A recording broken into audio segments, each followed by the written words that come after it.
Hello and welcome to the Handcrafted Business Show. Now, I know that on YouTube, I really shouldn't start a video like that, but this is the first episode.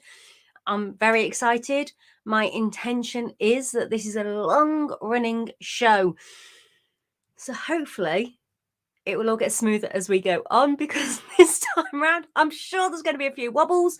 I'm sure I'm going to lose my words a little bit. I'm sure I'm going to go, is that what I want to be doing right now? But for now, this is the very first episode. I'm excited to talk to you. I'm going to be talking to you about things that have caught my eye in the last week, things that I think you need to know about, things that might be funny. But I'm also going to every week have something where you can learn and where something I can discover what's happening out there in the world. And this week we are going to be looking at the #1 UK Etsy store, and we're going to be digging in and seeing what they are doing to be the #1 UK store. They're not #1 in the world, but are #1 in the UK. So that's the one we're going to be looking at. Now, if you're here and you're joining me, I would love for you to comment and let me know that you're here. Let me know where you're from. Maybe we already know each other, in which case say hello. If you're watching the replay, then drop me a comment there as well. I would love to hear from you. This show is going to evolve. It's going to grow. It's going to develop. And I need your help to do that. And your input is the best way for that to happen. I want it to be something that you can find really, really useful. It's going to inspire you. It's going to motivate you. And it's going to make you think about different ways of doing business. And maybe catch a few of the things that you've missed that's happening out there as well. Hi, Helen. Lovely to see you. Yay! First show, and I'm not on my own. That's always a good start. Okay, so as I say, it's a little bit of getting used to this. What I am going to do is I'm going to show you my brand new introduction. Again, this may work, it may not work. It's all completely new, but bear with me. I've got lots of exciting things to come.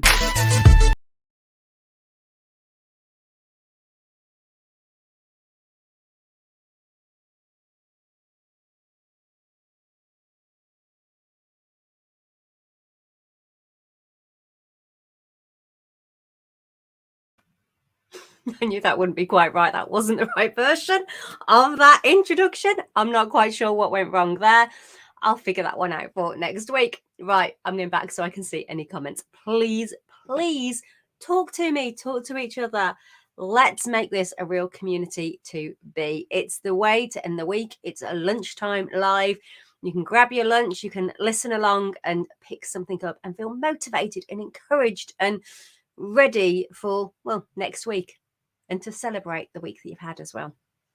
Okay, so one of the things that caught my attention this week, hold on, I've got a button hiding there. There we go. Right, so one of the things that caught my attention this week was Brad Pitt making his debut as a sculptor.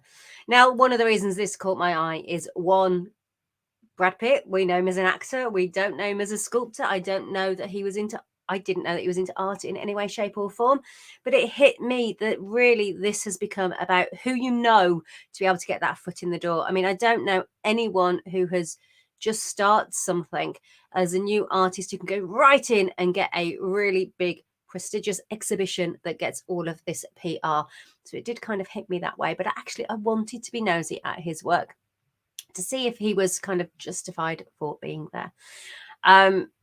This amused me. Many have described his face as sculpted by the gods. Oh my God. You gotta love PR. But few would define the actor Brad Pitt as a sculptor until now. The A-list Hollywood star has publicly debuted his first works of art at the museum in Finland, alongside works by musician Nick Cave and artist Thomas Hausago. I don't know how to pronounce his name. I apologize. I've probably got that wrong. As I said, this really is a case of who you know. It's about the fact that actually, in my opinion, I think Brad Pitt's name, his celebrity status is going to bring more people to this exhibition than possibly the artist's name on his own would. So there's kind of a bit of a win-win situation going on here, isn't there? But let's have a look. And this was the first piece of work. And I kind of went, actually, I'm kind of quite impressed. It's better than I thought it was be. Aiming at you, I saw me, but it was too late this time. This relief work is, well, it tells a story, doesn't it? There's actually something going on there. So my first impressions of thinking, oh, here we go, I kind of went, oh, actually, maybe it's not too bad. But it still is that case of it's who you know, it's your network, it's your contacts. So what can we take from this? Everything I talk about, I want there to be something that we can take from it. We can take from it that you need to be out there, you need to be networking, you need to be getting to know people. And that also sometimes you need to link and work with people, because Brad Pitt's audience is being brought to this exhibition.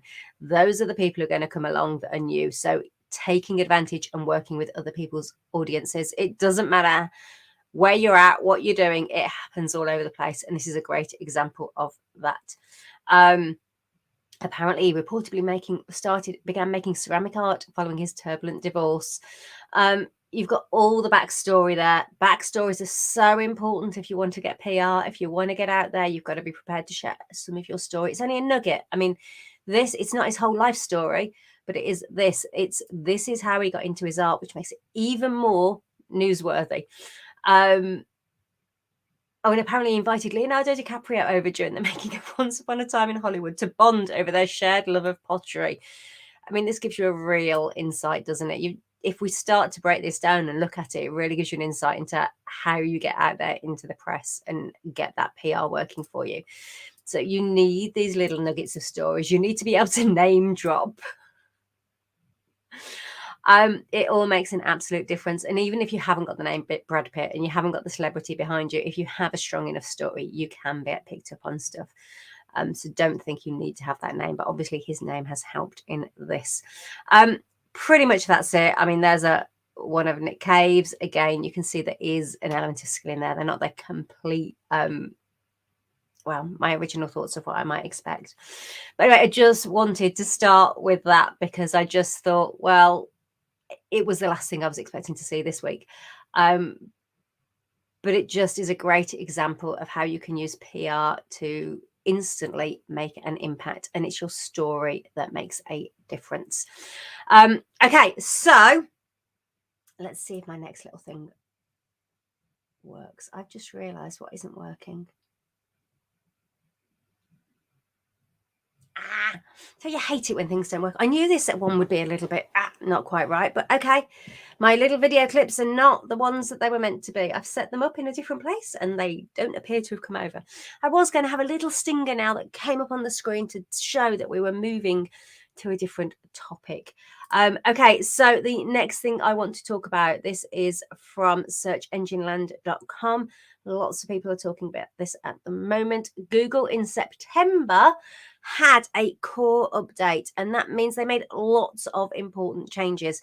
It means that search results were going to go up and down and all over the place. Now, from what I worked out, it seemed to be that the absolute priority behind Google's updates, again, was prioritizing and focusing on the end user. So the person doing the search results, it wants to be giving them useful results. It doesn't want it to be a contrived result. It wants it to be a genuinely useful result.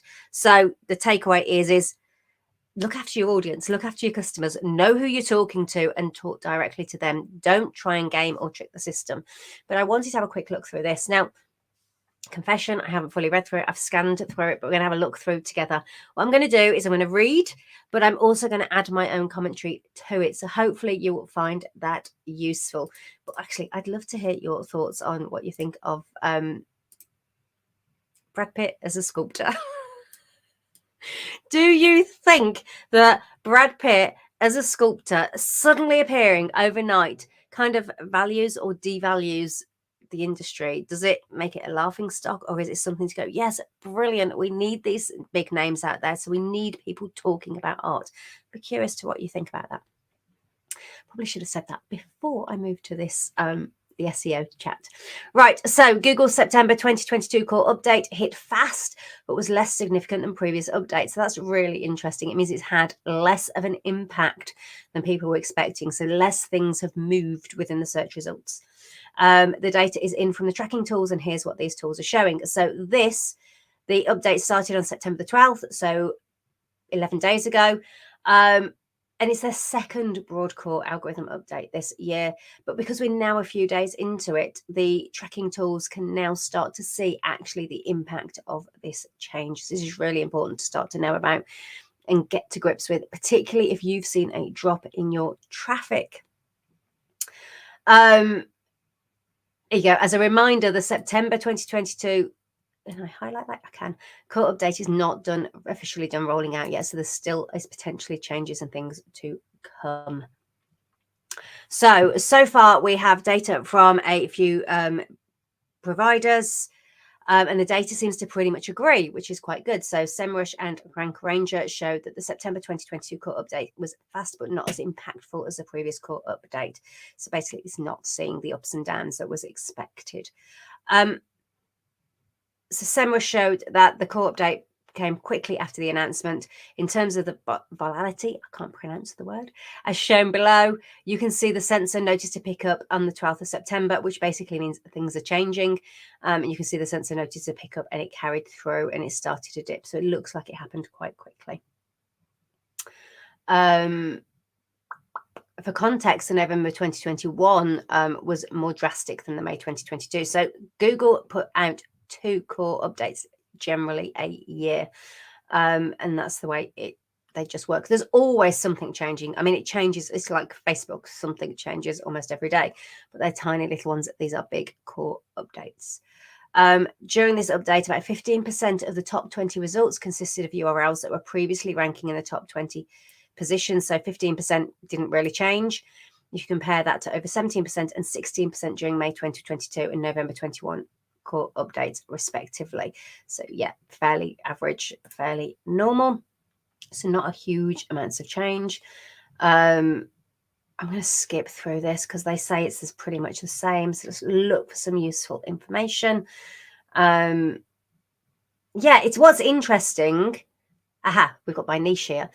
What's really interesting is if they're not seeing that much change, and hopefully we won't either as smaller independent businesses. But what we do need to do is we need to make sure that we are working to Google's intentions, that we're playing their game, really, which is providing genuinely useful, good advice to customers. So they're the results people want in the search when they're looking. So what have we got? We've got health. Top 3 results was 46%. I'm guessing that's the change. Retail, 65%. Hi, Kate. Yeah, I mean, if you look here, which are these ones? The top 10 results barely changed at all looking at this, with travel being the most, but retail being at 98%. So yeah, it looks actually, I mean, I was expecting to read this and think, do you know what? We're going to need to make some SEO changes. I'm looking at this thinking, no, you don't. You're probably okay. But you do need to check your analytics. And if you've been hit, go on particular pages, you know why. There's been a Google core update. You need to go in and look at those pages. But actually, it's not looking too bad. Here's some top traffic and gains. You can see there's some going up and decrease. Interestingly, if we look, Home Depot, Costco, Walmart, Facebook down. So there's quite a few e-commerce shops on there that have taken a hit. I wonder why that is. You do need to check your own data. I mean, this is very generic. Looking at big sites, you need to be looking at your own. And really, that's what I want your takeaway to be from this, that actually you go and you pay a little bit of attention. If it hasn't changed a lot, don't worry about it. But if you've taken a hit, you need to be aware. You do need to know why. Right, I'm going to leave that one there. Kate, updating SEO is on today's to-do list. Well, now that's good timing. Check your analytics and see if you can see if there's been any impact. You can compare month on month, week on week within your analytics. This core update started on the 12th of September. So you can see a big difference from pre-12th of September to after, then you know what's happened. Okay, for those on Etsy, there is some Etsy news. There have been emails out about this. I don't appear to have had the email yet, so I guess they're still rolling out. But if you need more information, that's the best place to start. Go check your emails if you're an Etsy seller, that is. So what they're doing. They're changing to give you policies on individual products rather than generic policies for your overall shop. Now, depending on what you're doing, depending on how you run your business, this could be either something that's great, or it could be something that you're going, oh my God, is this just more headaches and more things for me to update and change? That's going to be different for each of us. Okay, so let me have a look. Let's make this a little bit bigger. If I do that, does that get any bigger? If I go, oh, I clicked something then and I don't know what I clicked. Can I come back? There I am. That wasn't what I wanted to do. There you go. Let's make that a little bit bigger. I should have done that before, probably. Okay, so this is from the Etsy community. So it was posted yesterday. Earlier this year, we let you know we'd be committing to bringing you tools that give you more flexibility to run your business on your terms. Etsy love to do this. They love to make it feel that you've got all of this, but actually half the time it kind of cuts you down, even though they try to tell you that they're giving you more flexibility. So we'll see which way this one goes. We know that as a creative business owner, you sell a range of unique items, some of which may or may not be returnable, like custom made or one-of-a-kind items. I like here that it kind of ties in with the UK regulations. Rather than being a sweeping statement, it does pull it in. And we've heard from sellers that only being able to set one return policy doesn't meet your needs. I kind of would dispute that I think a returns policy can genuinely cover everything. And if you have your terms and conditions, it is designed to cover everything, but let's not worry about that. We work directly with sellers to listen and learn on how we can improve the tools to use to set your shop policies. Actually, right, so as much as it can cover it, I suppose the issue is that customers don't read policies. They don't really pay attention. So if this is a way of making things more obvious to the customer, whether a return is available or not, then maybe it's a good thing. Let's see. I will refrain from passing judgment. So that's why we're excited to announce that you can now set different return policies for each listing in your shop instead of just one return policy for your entire shop. This means you can make it clearer to buyers which items from your shop, if any, can be returned. That's the bit that's important. This bit about giving you more flexibility over your business, that's just to try and make you happy and excited about it. But the bit that actually really is interesting is that bit. If you're somebody who regularly tries to have people return for personalized, custom-made items, which UK consumer contract regulations stipulate that that's the only real occasion. There are a few others, hygiene stuff, but that's the main occasion that affects us for being returned. And well, actually, there's a 14-day return policy, no questions asked. But actually, these returns for the specific do not apply when they're personalized. Started to say that backwards then. Oh my word.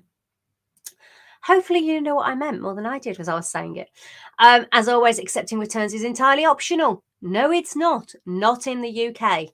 So this, and based on your individual business needs, I do need to qualify that. I realize I said it. I didn't say it very well, so I am going to qualify it. Where it says here, accepting returns is entirely optional. If you are a seller in the UK, accepting returns is not optional.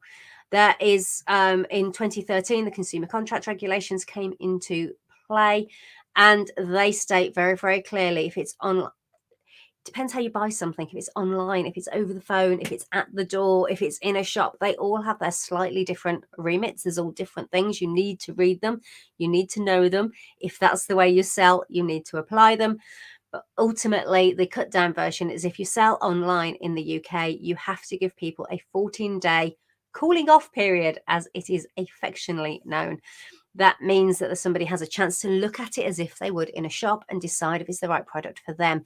The exceptions to the rule are the custom made and the personalized, and something that you cannot easily sell to someone else. There's various different ways and things, and actually different trading standards in different counties all have different perceptions of what is and what isn't tailor-made or personalized.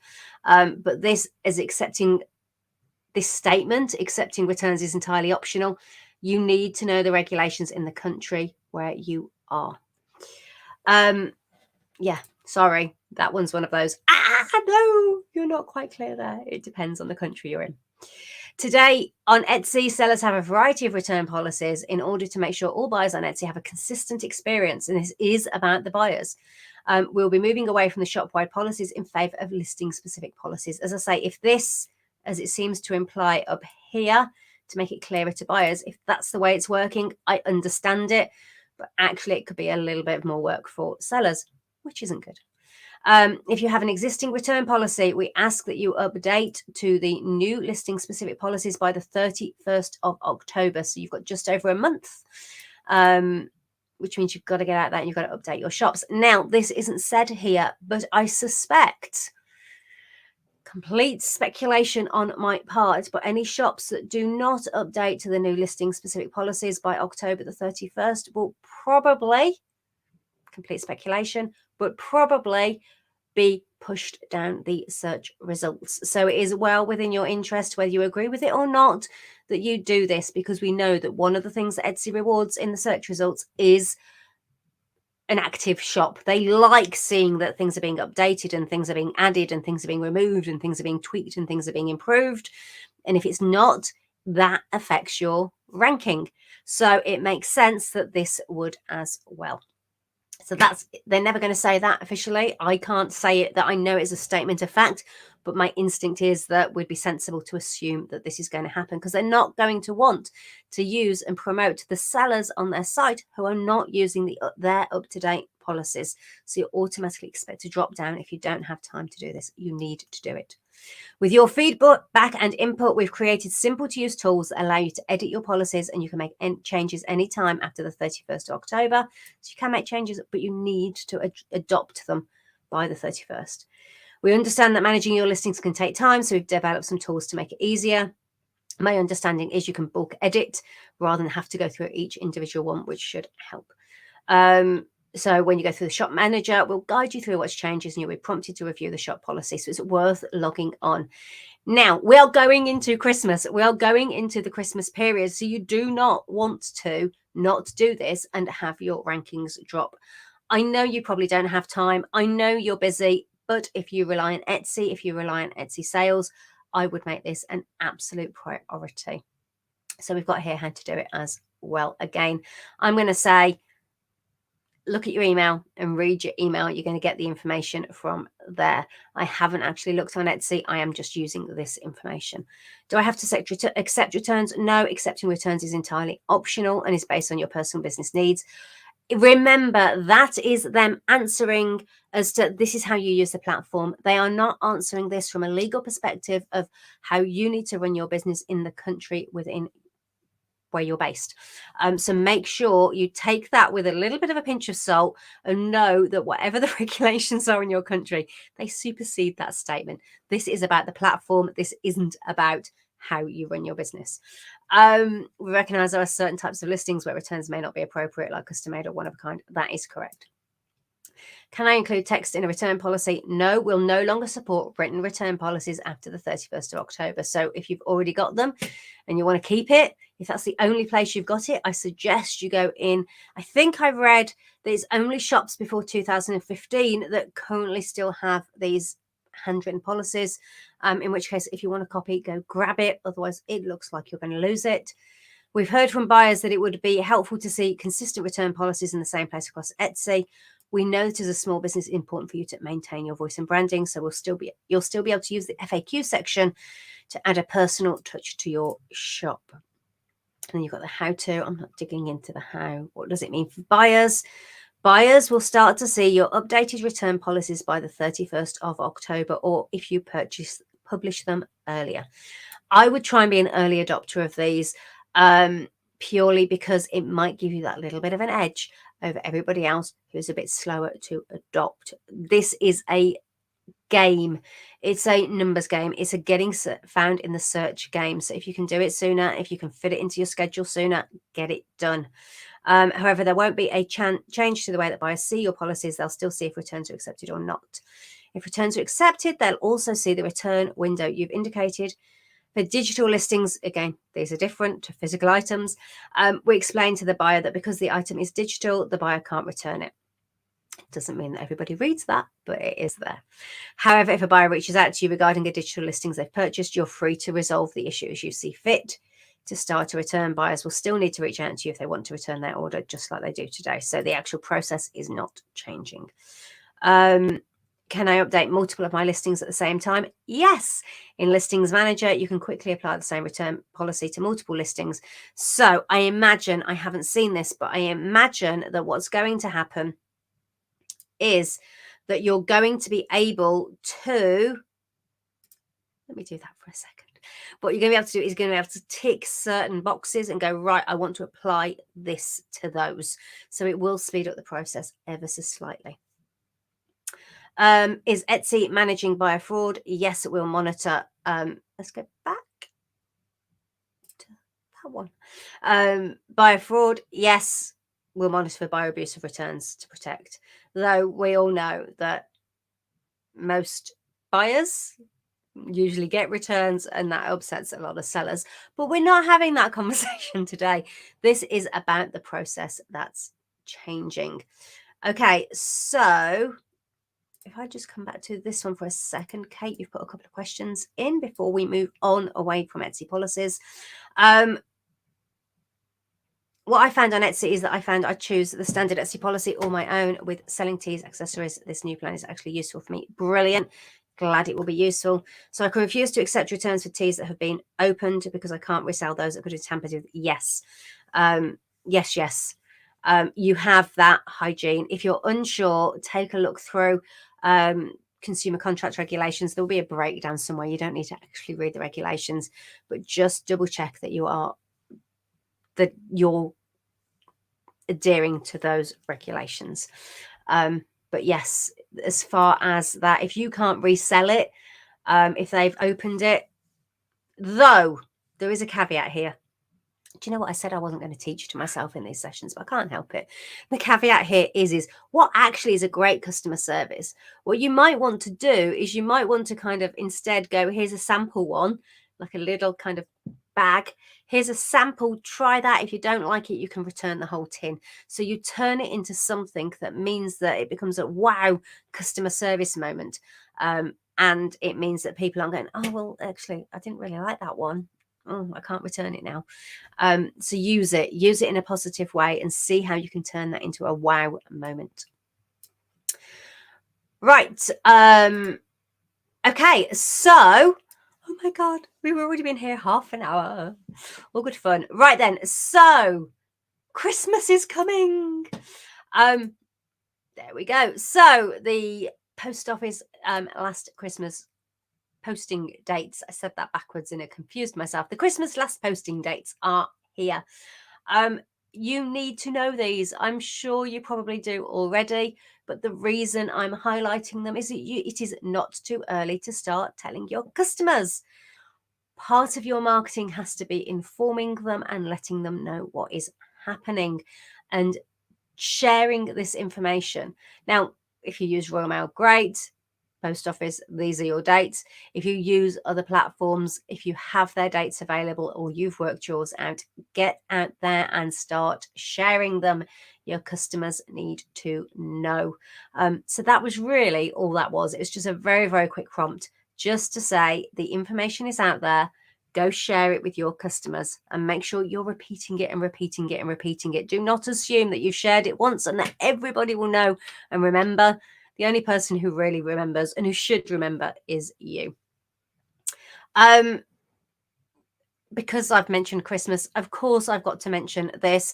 I'm going to pop the link below, but there is the sellout Christmas checklist that I've got, which is a gift for you if you're interested in my approach on how you make sure you're ready to have the best Christmas ever. And if actually the Christmas marketing and the thought of it and what you do and when you do it and how you do it is freaking you out and bothering you, my Christmas Jinx course starts very, very soon, though you can drop in at any point and start as sees fit for you. I'll pop the link for that below as well. I'm not talking about it anymore because that's not what we're here for. Okay, so I'm taking a pause there just for a second, because I want to introduce the next section. The next section, we're going to have a little bit of fun. We're going to have an explore, a discover. We're going to dig in. We're going to investigate. We're going to delve into the #1 Etsy UK selling shop. Yay, Kate, you're looking forward to starting Monday. That's really good. Me too. Can't wait. Christmas is coming. But before that, let's look and see what and how and all the other stuff that we can look at. The #1 UK, this is not the top one, but it's the UK selling Etsy store is doing. Let's have a look. I made a fluff of that, didn't I? Flipping heck. Okay, so this information, this is where I'm starting from, and we are just going to be clicking links and seeing where we end up. And I'll giving you my 2p on everything that I see, because I'm good like that. So here we are on handmadehunt.com, and this is listing the top Etsy shops based on sales during the last month. So it's relevant and up to date, and it was updated on September the 23rd, which is today. So we can't get any more up to date than this. Okay, so you can see the top 2 are in the US, but #3, Silver Rain Silver, is in the jewelry category. Maybe we'll come back and look at other categories in the future, but for today, I was just going for the top one, which happens to be jewelry. And they've had 20,651 monthly sales. Let's go and have a look. Okay, so this is their shop. This is the first time I've looked at their shop, so it's an adventure for all of us. So what can we learn? Well, first of all, let's look at this cover image at the top. I actually really like this because the name is on there, but it's not overlapping any of the jewelry. All of the jewelry you can see really closely. You can see everything. They're giving us a choice. They're giving us a flavour of who they are and a flavour of what they do at a glance. And I like it. I really like what they've got. Let's find out some more about them. So they're a 5-star seller. They've had 480,000 sales. Their average review rating is 4.8 or higher. It's eclectic sterling silver jewelry in Glasgow, Scotland. So let's have a look. Okay, first of all, I'm looking at those categories. So all items, there's 2,688 products listed. That is a big clue. That helps them sell. They have an awful lot of variety, an awful lot of choice, and an awful lot of opportunities to show up in search. They've got necklaces, earrings, druzy, bracelet, rings, other hoopy. They've broken things down so into the categories of what people are likely to want to buy. They're using featured items. Love featured items, but look at this. Their featured items are all daisies. So this isn't haphazard. This is thought through. This is paying attention to, I would suspect, I would hope that basically they are sending out emails to an email list, that they are using their social media to talk about daisies right now, and they are tying all of that in. I really like that. That's a nice little touch that is obviously thought about. Though, one thing worth noting, look at the photos. I'm not looking at this and seeing a uniform look at all. This one's got a grey background. This one's got a darker grey, but a different background. This one's white. This one's on blue. This one's on brown, different blue. I mean, browns and blues, they're quite similar tones of colour maybe, except for the white ones. But you know what? It is not a perfect match. Oh my words! You do not need to make them absolutely perfect and absolutely uniform to have a successful Etsy shop. So that is one of the things that I see an awful lot of people. Now, caveat, I'm good with caveats. If you have a setup that means you know exactly what you're doing and it's the easiest way for you to take your photographs and it's easier for you to keep it uniform, great, do it. But you can see from this straight away that having uniform photos is not a requirement. You do not have to do it that way at all. You can play with your photos. You can change the way they look. You can have a different feel for them. You go with what's right for the product, and that can work too. I'm stressing it because it is not a pressure you need to put on yourself that they need to look exactly the same to have this same uniform feel. You don't have to. You can choose to, but you don't have to not to have a successful Etsy shop. Now, interestingly, I'm also scrolling down these and I'm thinking, let's say this one. I don't think that's the best photo to be a thumbnail. If this was a club member and I was looking at their shop, I'd probably be suggesting that they improve this photo. Yet, 4 people have this in their basket. So it's obviously working on something, even if it isn't that front photo. And see, that one I like. That one I do like. They are using depth of field. There is a blur going on in the background, though I think that one looks a little bit too blurry for me, which is really quite nice. I do like the fact they're using depth of field and the background is blurred. You can particularly see it here on these, the ear threaders, and here you can see it as well. What it means is their jewelry is always the key focus in an image. Though again, that doesn't look sharp enough in the right place. It looks like the sharp is here. But again, what it shows is you don't have to have your photos to be perfect, but they need to be there. They need to be listed. Okay, so that's the front page. In fact, that's the shop front page. Let's look down. Reviews, 85,000 reviews. That's obviously going to help. I mean, they've built up a reputation. Etsy obviously knows that this is a good store, so it will help them in the rankings. So if we scroll down here to the About section, they filled this in. We've got close-ups of work at hand. We've got the colours, the different beads to show. I don't think that one, we can see the rings. We can see, yeah, there's a few different things in there. It gives you the idea that everything's handmade. There's a little video that I'm not going to watch. Again, we're showing tools to try and show that actually this is worked.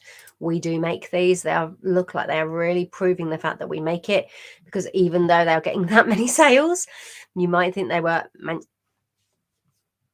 mass produced, but they're not. We are demonstrating here that everything is handmade. They're showing you behind the scenes. Oh, I like this super cute kiwi bird earrings to be available soon, polished to perfection. So they're actually commented nicely to tell you what this is. So, I mean, I couldn't work out what that was, but they obviously are telling me. So I like that. Let's read. Welcome to Silver Rain, a shop filled with handcrafted sterling silver jewelry produced by us. Now, one of the things that's standing out to me is here, they are telling the visitor, they're telling Etsy, importantly, this is what we do. Interestingly, I make that one word and they're not, but that's just random. So handcrafted sterling silver jewelry, we are telling Etsy exactly what we do here. And not only that, we have repeated it in that first sentence. Things like this are really important because it reinforces to Etsy, this is what the shop is. So if someone's doing a search, they go, haha, we know the right one to send. Then a simple sentence, everything is handmade. Because honestly, I kind of look at all of this and go, oh my word. Emma Perry, how on earth do you complete 20,000 sales in a month? It's one of the questions I have being handmade. But I suspect we're about to learn some information. We use 3 different types of production methods: lost wax casting, wire wrap beading, and gemstone setting. You can see a video of us bezel setting a stone on the page. That's the video I didn't play. For lost wax casting method, we draw CAD graphs from scratch. We then carve or 3D print the blue wax model. The process can be repeated a few times until we're happy. The blue wax models then used to make a master cast with spruing, I don't know how to pronounce that, structures that allow our production partners to pour hot silver into the cast. For wholesale inquiries, please contact me via Etsy Conversation. Nice little invite. Missing capital, but let's not worry. We will always respond. Again, proof you don't need to be perfect to do well. And perfection is one of those things we quite often hide behind. I can't launch yet. I can't do this yet because it's not perfect. I could easily have done that today. I chose not to. We will always respond to your inquiries within 24 hours of receiving your message. We always love to make our customers 100% satisfied with the order process.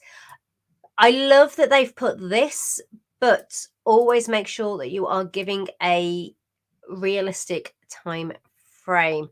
I personally think 24 hours for a small business, particularly if you do it on your own, which actually, if we look here, they're not on their own, which makes a big difference. But you might need to make that bigger. So don't feel pressured to do 24 hours. You're better to under promise and over deliver than over promise and under deliver every single time. So shop members, you straight away see this is how this shop manages. So you've got Emma, the owner, you've got Ma, who's a maker, we've got Sheo, maker, and we've got, oh, Emma's repeated. That's strange. And we've got Cara, Amy, and Suki. So you can see that actually this is quite a well-established business. It isn't just one person. They've built up and they've grown. Shop policies last updated on February 2019. Pretty sure that will soon say a new date very, very soon, based on what we were talking about a second ago. And then we have all the other information that's here. So, and what can and can't be returned. I gladly accept returns and exchanges within 14 days of delivery. Perfect for the Contract Consumer Act. Dispatch items back within 30 days of delivery. There you go. And perishable products. So there you go. That's the phrase I was looking for earlier for UK, perishable products. Okay, so first instincts, what do you think? What do you think is helping these stand out? I think, give you my 2 pence, I would. It's the number of products. It's the fact that none of these photos are particularly perfect. They're good. They're good photos. I'm not saying they're not, but they're not perfect. There are improvements and tweaks you could make, but what they've done is they've gone, that's good enough, and let's get it up. And that actually is the far better approach in many, many ways. Yeah. And the shop is fully set up. They have given Etsy the information that it needs. So again, we've got eclectic sterling silver jewelry here. They've used their announcement. They're using the tools. They've used the about section. They're getting reviews, which is always good. Etsy obviously like that, and it helps. And they've built their business up to make sure that they actually can fulfill all these orders. Let's go in and have a look at a product. I'm going to look at this one. Oh, do you know what I didn't look at? Let's go back a second. Didn't look at the prices. So we've got $11.95, $9.95. They're not expensive. Now, I would, if they were a client of mine, I'd be wanting to dig into this pricing just to double check they aren't making money. They obviously are doing enough. I mean, they've got, we said before, 480,000 sales, but they've actually got 36,346 admirers as well. So that's people who have liked their shop, followed their shop. But actually their price range is really quite low overall. In fact, if I just do a search by lowest price, £2.70 for a ring sizer, £3, £3.95. And if we go up to highest price, £30 is the highest thing. So if you are selling far more expensive products, then actually you would expect to have less sales, which obviously is normal. I don't know what a Moissanite diamond is, but I suspect that a 1 carat diamond is not the first thing that comes to my mind anyway. And let's have a look and see what they've put on most recently. Highland cow ring, whale stud earrings, opal. So, I mean, most of these, I imagine, once they've created their mold and they've done their work, are actually quite fast to produce. I imagine some more than others, which is why they get the prices that they've got. But I would personally want to dig into those. It's interesting to note that they are on the, what I would call the affordable end of jewelry, and looking phenomenal quality for those prices. Right, let's go back to this. So I want to look through this as if we were looking at it from a SEO point of view, from getting in the algorithms point of view, and also appeal, how it appeals. So I love that first photo. I think that's got great appeal. Let's flick through and have a look. All they've changed on, there's a slight angle change, but essentially it's really showing the same thing, but it's on a different background. That's quite interesting. You don't always have to make the angle or the look of the product difference. Sometimes it is just changing the background. I wonder if that's the box that it comes in. And we've got it there holding it. I like this, not wearing it, but holding it. I like that. I like that photo.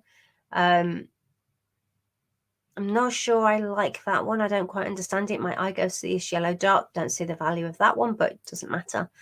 Branded 925 stamp. So there you go. That's really important information. It's good that it's there. Love the fact they've thrown the focus out here to show you that. That's same background, same props, different angle. Keep it simple when it comes to your photos. I like that. So it's showing you the form more than it in this. So you can kind of compare and get the feel for how it looks on the edge and how it looks around. So I quite like that. There you go, got a little pouch. So actually that photo then isn't what it comes in, but that gives you that perception, doesn't it? It adds a value somehow seeing it in the case, even though when you get to here, you go, oh, that's not what it comes in. Then it comes in this, but it's a pretty bag. It's a nice bag, which they presumably bought in bulk. And then we take that to the top. So there's a nice selection of photos in there. They're nice. US sizing, so I suspect that they sell a lot to the US, I imagine, as that's there. Let's look at the title. Sterling silver daisy ring, two-tone flower infinity band, eternity ring, friendship ring, nature-inspired jewelry, US 5 to 8. So they're using US sizes. Again, sterling silver is the most important thing they've put because it's right at the front, and daisy ring because this is what it is. Two-tone infinity band, so what it can be used for, eternity ring, what it can be used for, friendship ring, what it can be used for, nature inspired jewelry, that extra bit of description, but only $11.95. Arrives by the 27th of October till the 4th of October, so it's not particularly fast to come. Really not that fast to come. It's not a fast turnaround at all. If this was selling on Amazon, it wouldn't sell well with that turnaround time unless it was that much cheaper than everything else. It would need a faster turnaround, but because it's Etsy, you do get away with that. And this is proof. They sell lots of products, so you do not need to be dispatching next day. You can have these slightly longer. I mean, the fastest is 4 days. So yeah. Obviously, Etsy are pushing the reviews, so we've got all the reviews in there, but I'm not going to look at those. I'm going to look at the description. Important, please make sure you know your ring size before purchasing. So this is obviously something they have an issue with, that they've had potentially lots of returns because people return, it doesn't fit. So instead of making the description of like, oh, I've got to sell this to you, this is a very factual, make sure of this. They're giving their audience, their potential customers, an instruction. And that's fine. That's really good to do. If you are finding that you're getting lots of returns, that there's lots of issues going on, you need to then make that a top priority, whether it's on your own listings on a website or whether it's on Etsy. I like that. Important. This is before anything else. This. Then we've got the size, can be worn on its own or you can stack it up. The stamp on our silver rain branded stamp. Actually, let me go back.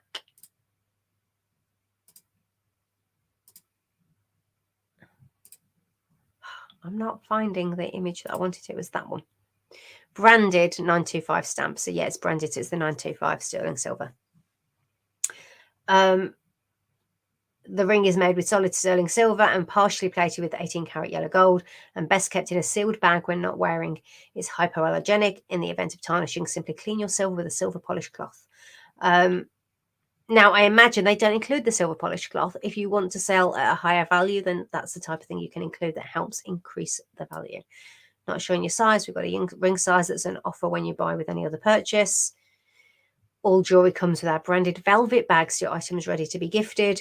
To read more about our production process, visit this blog. So there's a blog on their website. And then they give you their Instagram as well. I might go and look at their Instagram soon. So yeah, you can see order placed, order dispatches, and delivered. Cost to deliver is free, so it's included. That makes that an exceptionally cheap purchase. Personally, if they hadn't got the reviews, that would make me question the quality, but they obviously have refined their production process. So as much as it's handmade, it still is on the way to being as mass produced as it can be by a small handmade business. They've really refined that turnaround. Very cute ring, fits perfectly, looks lovely. Only downside is the yellow centre of the flowers rubbed off quite fast, but with it being silver underneath, I don't mind. Still given 5 stars. Even with that, they've still given 5 stars. Love, love, love my ring. Even better in purchase. May purchase another in all silver. Love, 5. You can see why Etsy love them. But there's June 21, October 21. So yeah, interesting. Even though it is one of their featured, their reviews are not very recent at all. Not for this particular product. So yeah, there you go. I think that's quite interesting. I hope you found it interesting to look at another seller's listing, and listings that you know that work. I am positive they will have if not a template, they will have a format that they automatically default to. Maybe we should go and have a look at another one just to see. Let's pick one that isn't in their featured list.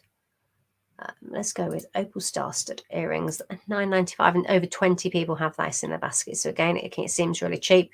Opal in sterling silver. So again, it's not first in this, but it's in that first sentence statement. Simulated opal stud earrings, silver gold rose, geometric minimalist. This shop has found what sells. They have found that people want cheap, but they're not doing cheap. They're doing cheap well, if that makes any sense at all. They've positioned themselves in such a place that it feels like you're getting high quality at a low cost. But obviously,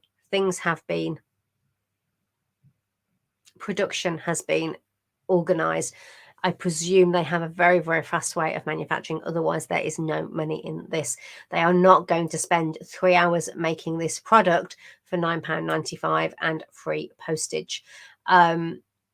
So it's going to be a very, very fast to make, and they probably make them in bulk as they do them. So they have quite a stock. They will have set up and created their processes to work. But what they've done is they've got the sales coming in. They can see the profits that they're making, and they're making it work. I'm not sure what I think about that as a photo. That freaks me out a little bit. You know, if you see the real life baby dolls that are designed to look like a real life baby, they freak me out a little bit as well. And I think that wax here does the same thing. Personal choice. I'm not moaning or complaining and saying it shouldn't be there. It's just it goes, I don't like it. So we've got the stars. There you go. We've got the stamp again on the back. Again, a formula. You can see that there's a similar feel to all the photos. I really don't like that here. Right. Freaking me out. Right, let's go and come up here for a second. Let's go and look at their Instagram. Let's go and see what they do on their Instagram to see if they do anything special on their social media, or to see, if you remember, I copied their name earlier, so I'm going to go find it. Here we go. Oops. That one. So, oops. Sorry, I'm pressing the wrong buttons. Let's get a bit bigger. Okay, so Silver Rain, they've got 136 posts. They've got 4,000 followers, so not exceptionally high. They're not an influencer. They're not out there with thousands and thousands or hundreds and thousands of followers. The ratio is nice, 73 to 4,000, but that's fine. Nothing clever in their description. Silver round hashtag, and then UK-based handmade silver, so sterling silver jewelry, global shipping, and the link. They haven't got anything else. They're sending people straight to their website. I'll open that and have a look at that in a minute. Okay, you are using their highlights, but they don't appear to have anything there at the moment. Oh, let's click the as seen on. What have we got? Okay, so we're just clicking through as seen on. We've got customer photos. Is Isabel Farmer someone I should know? Brooklyn Jade Scott. I'm guessing that some of these are people that I feel like I should know. and I don't. It's not my field of person, but it looks like they use influencers is my suspect on that they send or were sending out. Some of these look quite old. How do we get out of that there? Right, so let's have a look at their posts. 63 weeks ago. Always had a comment 1 week ago, but that's a bot type of one. Okay, they're not using Instagram. It is not high on their priority list. July the 3rd, 2021, 65 likes. They're not using it. They are not using this as a source. Even though, in theory, with their price point and with their images, I can see that that would be something they could do.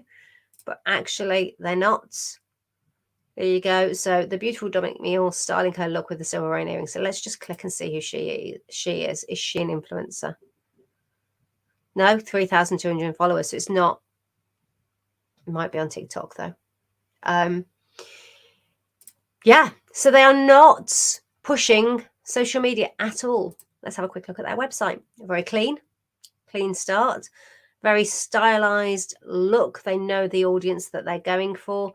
I suspect they're going for a fast fashion audience. So they would be styling their photos based on the likes of Boohoo and they're not my shops. I can't think of any others, but you get the feel this is what's going on out there. They're having a look at. Here you go. Shop announcement. After reaching the milestone of 150,000 orders on Etsy, we're now moving over here. Over 100 styles are exclusive to silverrain.com. 100 styles are exclusive. That suggests that others aren't. Yeah, and everything goes through. We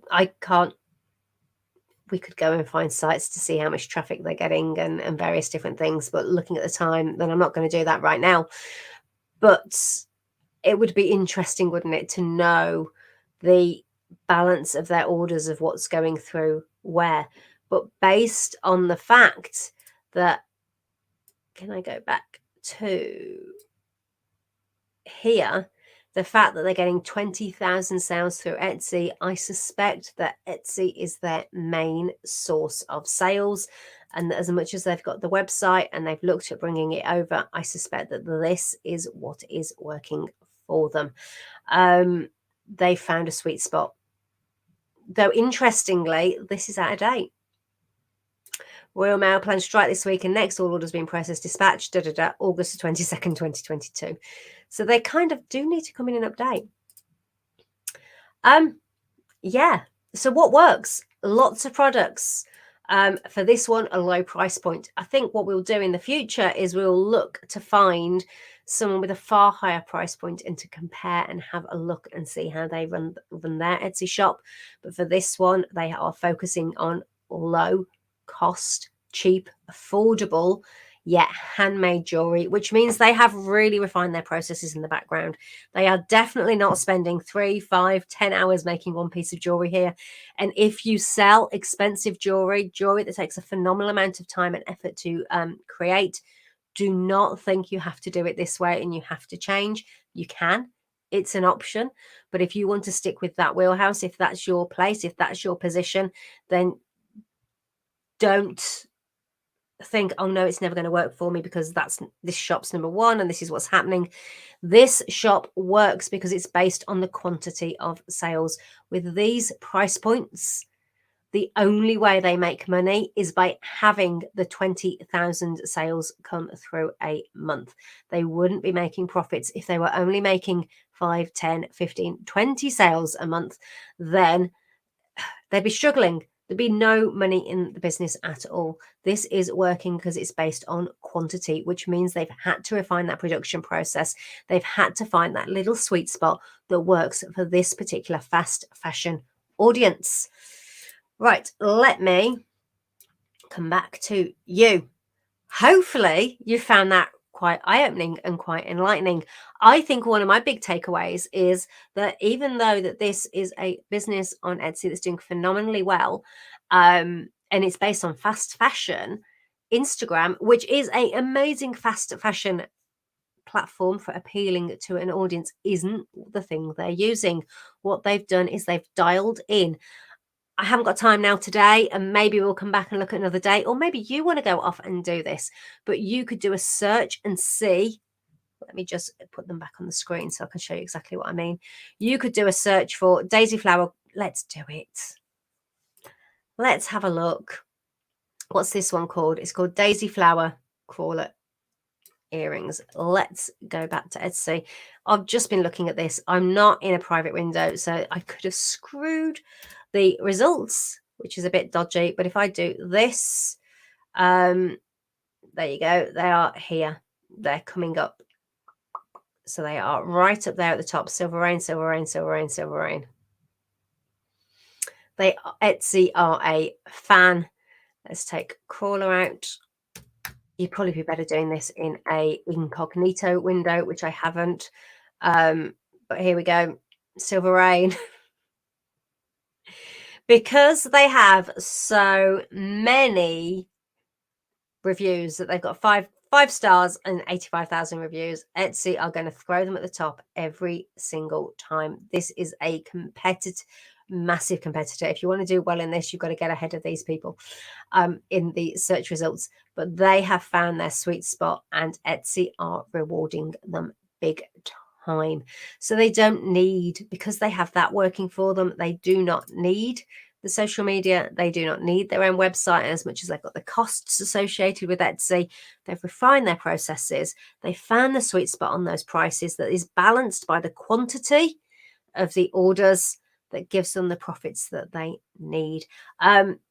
It's quite impressive, really, how they've got it set up. So yeah, I'm really, really interested to possibly dig in and do almost the opposite end of the scale, a really expensive but doing well Etsy store. So we'll keep an eye out for one of those, and I will come back and do one in a future episode.